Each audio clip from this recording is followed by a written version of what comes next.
Bem-vindo ao primeiro Congresso Brasileiro de Ayurveda Online, aberto e gratuito. Então, a gente acabou de assistir a palestra da Janaína Chaves, nesse Congresso Brasileiro de Ayurveda, primeiro Congresso Brasileiro de Ayurveda Online. E basicamente o tema era terapias de pacificação dos sentidos, ok? Falou ali sobre a Abhyanga, Gashana, Shirodhara, Pisitili, algumas técnicas que normalmente são utilizadas de uma forma para que a pessoa traga um pouco mais de sensação de bem-estar, alívio de estresse, essas coisas, certo? Muitas delas vocês podem fazer por si mesmos, como a autoavaliação que aparece ali, o Pisitili é ótimo. Tem uns vídeos meus sobre como fazer autoavaliação também, para quem eventualmente não tenha assistido isso. Vocês vão ver que as descrições de como fazer a autoavaliação mudam um pouquinho de uma pessoa para outra, mas o que importa é a pessoa descobrir o que é a autoavaliação mais importante para ela. Como eu expliquei num vídeo recente aí, vai ter dia que você está com mais líquido na perna e vai precisar fazer mais no sentido contra os pelos da extremidade para o centro. Vai ter dias que você está com os membros mais frios na ponta, você vai precisar fazer mais do centro para as extremidades, que é o sentido anoloma. Então, entendam que a autoavaliação é um tema relativamente simples, mas com umas nuances, que ao longo do tempo você vai falar, pô, mas eu li isso, pô, mas eu vi o vídeo aquilo lá, não sei o que e tal. Então não fica assim, estranho se até hoje você acabar aprendendo uma coisinha que ele, olha só que interessante esse detalhe, eu não sabia, certo? De uma maneira mais assim, sintética, essas terapias externas, elas promovem uma forma muito efetiva da gente sossegar Vata ou Pitta ou Kapha ou qualquer coisa que seja. A palavra em sânscrito é Shamana, que a ideia é de que você não está fazendo uma purgação forte para o teu corpo jogar Vata, Pitta e Kapha para fora. Você está fazendo em um certo sentido que o teu corpo consiga se reequilibrar em um setor que ainda estava um pouco agitado demais. As outras terapias que são de Shodhana, elas envolvem a mobilização de Vata, Pitta e Kapha com bastante ama, com bastante toxina, para purgar e jogar o balde, assim, derrubar fora através do Vamana, do Virete, que são terapias que você pega e você expurga toxina com excesso de energia de Vata, Pitta e Kapha para fora, ok? Então, basicamente, a gente recomenda mais as terapias de Shodhana, de purgação, quando é necessário que o corpo, por estar num nível de intoxicação muito grande, ele faça uma remoção brusca e, em um certo sentido, estressante, violenta, desse material tóxico do nosso sistema. Quando por alguma razão de rotina, dinheiro ou até a disponibilidade interna da pessoa de passar por esses processos, quantos Kaphas eu conheço que falam assim, mas eu não quero vomitar. Aí eu explico que o Vamana não é exatamente um vômito e tal. Isso parece externamente isso, mas basicamente a ideia é que o Shodhana, ele é um processo onde, se você só ficar cuidando do Vata, Pitta e Kapha de uma maneira paliativa, você não vai conseguir tirar aquela toxina que está muito enraizada nos teus tecidos.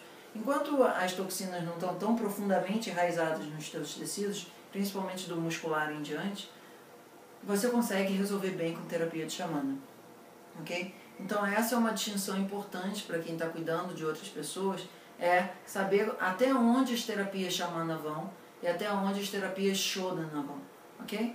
Então, mas eu queria falar um pouco mais sobre o restante do título da palestra. Terapias para pacificação dos sentidos. Esse é um aspecto importante que a gente dá uma passada talvez rápida demais na ideia de que a Ayurveda, a principal causa de desequilíbrio na vida de um ser humano é praia parada. Ou seja, é um atentado contra o discernimento. Basicamente, você pode dizer que no Ayurveda todas as pessoas adoecem ou padecem porque elas, a partir de uma informação muito forte dos sentidos ou a partir de uma informação muito forte da memória, atuam de uma maneira errônea para aquilo que é necessário para o corpo. é como se você estivesse cometendo um crime, um atentado, uma violência, um pecado contra o teu discernimento, certo? Então, na ideia da cultura verde, sempre vem uma informação. E o nosso Budi, nosso discernimento, ele fala, putz, isso vai te fazer bem ou não, ok? Isso é inevitável, a não ser que você esteja num estado meditativo. E diante dessa informação, vem a memória e fala, pô, mas era tão bom, vamos repetir. Sempre que a memória, nesse sentido, ganha, com uma memória intoxicada, ganha, você vai e comete um atentado contra o seu discernimento. Você está lá de noite, num clima todo vata, vai e fala, mas que vontade de um sorvete. E você vai, abre a geladeira e toma um sorvete. Aquilo dentro do Ayurveda é visto como um atentado contra o seu discernimento fisiológico. A questão é que quanto mais intoxicado você vai estando, mais a tua fisiologia manda informações do tipo, toma uma sopinha, tá ventando, joga um azeitezinho, põe um manjericão, que delícia. Aí ele passa por uma que eu chamo de barreira de burrice institucional, revoltante, que ama, e você escuta, um sorvete agora, mais um café, vai ser fantástico, tudo para gravar teu vato. E aí ainda fala assim, não, eu vou tomar o café junto do sorvete, porque aí eu vou compensar, o sorvete estava frio, o café vai dar uma ajudada, certo? Então você agrava o vata ao cubo e ainda achando que você está abafando, certo?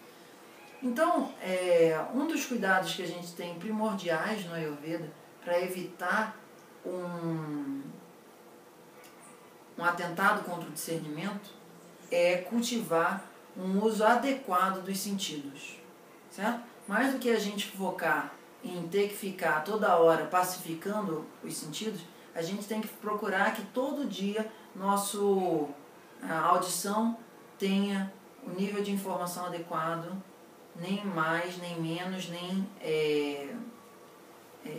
bend, nem distorcido. Nosso tato, nosso visão, nosso paladar, nosso olfato. Todos os dias a gente tem que ter o cuidado de nutrir eles da maneira apropriada. Ou seja, escutar bons mantras, em língua que for, mas sempre ter escutar som de passarinho, escutar som de onda do mar, escutar sons que tragam prana de volta para o teu sistema, ok? Todo o cultivar dos sentidos é fazer com que a nossa mente esteja se alimentando de prana e não sendo consumida para dar conta daquilo. Sempre que a gente está com muito excesso de estímulo, a gente fica tendo que gastar prana para digerir aquilo. Sempre que a gente está recebendo um fluxo harmonioso de prana através do nosso sentido, a gente sai alimentado dali. Então, ter uma boa escuta, conversas amigáveis, silêncio, isso tudo faz parte de um alimento do sentido auditivo. Tato, cuidado, se encostar, receber abraço, fazer oleação, fazer odoartana, fazer algum tipo de contato para que o seu tato esteja bem equilibrado. Se ele está precisando mais de untuosidade, óleo. Se ele está precisando tirar a untuosidade, pós que sequem. Se ele está precisando ficar mais quieto porque está com muito estímulo de muita gente encostando nele, ficar um dia sem que ninguém encoste. Ficar assim, está muito sozinho, receber abraço. Então essa história de receber uma quantidade adequada de informação através dos sentidos é importantíssima dentro do Ayurveda. O que seria um uso errôneo do tato? Por exemplo, você ficar se masturbando infinitamente, certo? Porque aquilo te fere.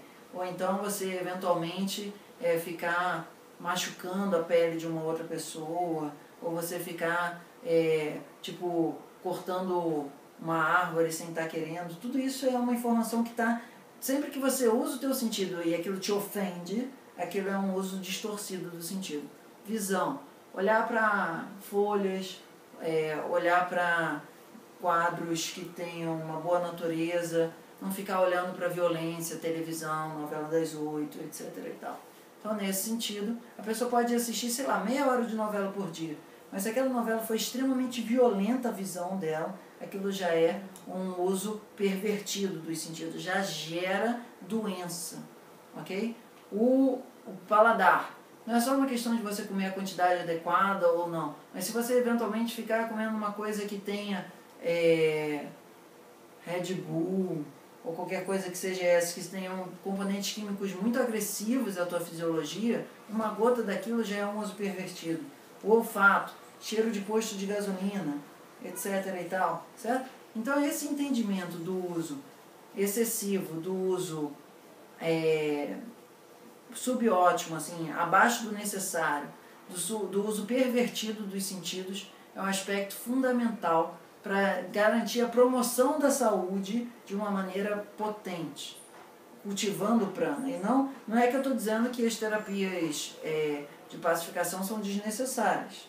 Eu faço oleação todo dia e agradeço profundamente ao Ayurveda desde que essa história começou na minha vida. Mas entendam bem que isso não é o propósito absoluto. Isso é uma medida quando as outras coisas não deram certo.